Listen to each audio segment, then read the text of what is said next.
जय श्री कृष्णा। शास्त्रों में श्रावण माह के शुक्ल पक्ष की एकादशी को पुत्रदा या पवित्रा एकादशी कहा गया है। इस दिन भगवान शिव के साथ साथ जगत के पालनहार भगवान श्री विष्णु जी की विधि विधान से पूजा करने का विधान है और मान्यता के अनुसार इस व्रत को करने से वाजपेयी यज्ञ का फल मिलता है एवं भगवान विष्णु अपने भक्तों की सभी मनोकामना पूर्ण करते हैं। संतान प्राप्ति की कामना के लिए इस व्रत को अमोघ माना गया है। आइए सुनते हैं एकादशी की कथा। इसके लिए चलते हैं हम कुरुक्षेत्र में, जहाँ पर महाराज युधिष्ठिर भगवान श्री कृष्ण से विनम्र वचनों में पूछते हैं कि हे मधुसूदन, श्रावण के शुक्ल पक्ष में किस नाम की एकादशी आती है? कृपया मेरे सामने उसका वर्णन कीजिए। उनकी जिज्ञासा को शांत करते हुए प्रभु मधुसूदन ने कहा, हे राजन, इस एकादशी का नाम पुत्रदा है। यह पुत्रों सहित सभी सुखों को प्रदान करने वाली है और साथ ही मनुष्य को सद्गति प्रदान करने वाली है। इसीलिए इसकी कथा को ध्यानपूर्वक सुनो, क्योंकि इसकी कथा के श्रवण मात्र से ही वाजपेयी यज्ञ का फल मिलता है। भगवान श्री कृष्ण ने कहा, प्राचीन काल के द्वापर युग के आरंभ में एक महीजित नाम के बड़े प्रतापी राजा हुए। वह अपनी महिष्मति नाम की नगरी में रहकर प्रजा का पालन पुत्र की तरह करते थे और बड़े न्यायप्रिय थे। वह दुष्टों को कठिन दंड देते थे। यद्यपि वे सभी तरह से सुखी थे, लेकिन उनके निजी जीवन में उन्हें एक बड़ा कष्ट था। वो यह था कि उनके कोई पुत्र नहीं था। इसलिए संतान की ओर से वे रात दिन चिंतित रहते थे। एक दिन राजा ने अत्यंत दुखी होकर समस्त प्रजा को आमंत्रित करते हुए कहा, हे प्रजाजनों, इस जन्म में मैंने अपनी जानकारी में ना तो कोई पाप किया है, ना मैंने अपने खजाने में अन्याय से कमाया हुआ धन रखा है।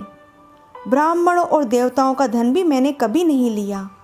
और इतना ही नहीं, मेरे राज्य में कोई भी कर्मचारी रिश्वत नहीं लेता और ना किसी अनुचित कारण से सताया जाता है। फिर भी क्या कारण है कि मेरे कोई संतान नहीं है? आप सभी इस पर विचार करें। राजा के ये दुखी वचन सुनकर प्रजा और पुरोहितों के साथ ब्राह्मणों ने उनके हित पर विचार किया और इसके लिए वे गहन वन में गए। राजा का कल्याण चाहने वाले वे सभी इधर उधर घूमते हुए ऋषियों के आश्रम में तलाश करने लगे। इतने में ही उन्हें मुनि श्रेष्ठ लोमश मुनि के दर्शन हो गए। लोमश मुनि धर्म के तत्वज्ञ, संपूर्ण शास्त्रों के ज्ञाता, दीर्घायु और महात्मा हैं। कहते हैं कि उनके शरीर का एक लोम एक कल्प बीतने पर गिरता है, इसलिए उनका नाम लोमश हुआ। वे महामुनि तीनों काल की बातें जानते हैं। सभी ने जाकर ऋषि को प्रणाम किया। उन लोगों को देखकर मुनि ने पूछा, आप लोग यहाँ किस कारण से आए हो? निसंदेह मैं आप सभी का हितकारी करूँगा। मेरा जन्म केवल दूसरों के उपकार करने के लिए ही हुआ है, इसमें संदेह नहीं है। लोमश मुनि के ऐसे वचन सुनकर सभी लोग बोले, हे महर्षि, आप हमारी बात जानने में ब्रह्मा से भी अधिक समर्थ हैं, अतः आप हमारे इस संदेह को दूर कीजिए। महिष्मतिपुरी के धर्मात्मा राजा महीजित प्रजा का पालन पुत्र की तरह करते हैं, फिर भी वह पुत्रहीन होने के कारण दुखी हैं। उन सभी ने आगे कहा कि हम लोग उनकी प्रजा हैं, अतः उनके दुख से हम सभी दुखी हैं। आपके दर्शन से हमें पूर्ण विश्वास है कि हमारा यह संकट अवश्य दूर हो जाएगा, क्योंकि महान पुरुषों के दर्शन मात्र से ही अनेक कष्ट दूर हो जाते हैं। अब आप कृपा करके राजा के पुत्र होने का उपाय बताएं। यह वार्ता सुनकर ऋषि ने थोड़ी देर के लिए नेत्र बंद किए और राजा के पूर्व जन्म का वृत्तांत जानकर वे कहने लगे कि यह राजा पूर्व जन्म में एक निर्धन वैश्य था। निर्धन होने के कारण इसने कई बुरे कर्म किए।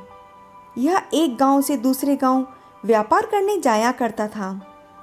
एक समय ज्येष्ठ मास के शुक्ल पक्ष की द्वादशी के दिन मध्याह्न के समय वह जबकि 2 दिन से भूखा और प्यासा था, एक जलाशय पर जल पीने गया। उसी स्थान पर तत्काल की ब्याही हुई प्यासी गो जल पी रही थी। राजा ने उस प्यासी गो को जल पीते हुए हटा दिया और स्वयं जल पीने लगा। इसीलिए राजा को यह दुख सहना पड़ा। एकादशी के दिन भूखा रहने से वह राजा हुआ और प्यासी गो को जल पीते हुए हटाने के कारण पुत्र वियोग का दुख सहना पड़ा। ऐसा सुनकर सब लोग कहने लगे, हे ऋषि, शास्त्रों में पापों का प्रायश्चित भी लिखा है, अतः जिस प्रकार राजा का यह पाप नष्ट हो जाए, आप ऐसा उपाय बताएं। लोमश मुनि कहने लगे कि श्रावण शुक्ल पक्ष की एकादशी को, जिसे पुत्रदा एकादशी भी कहते हैं, तुम सभी उसका व्रत करो और रात्रि को जागरण करो।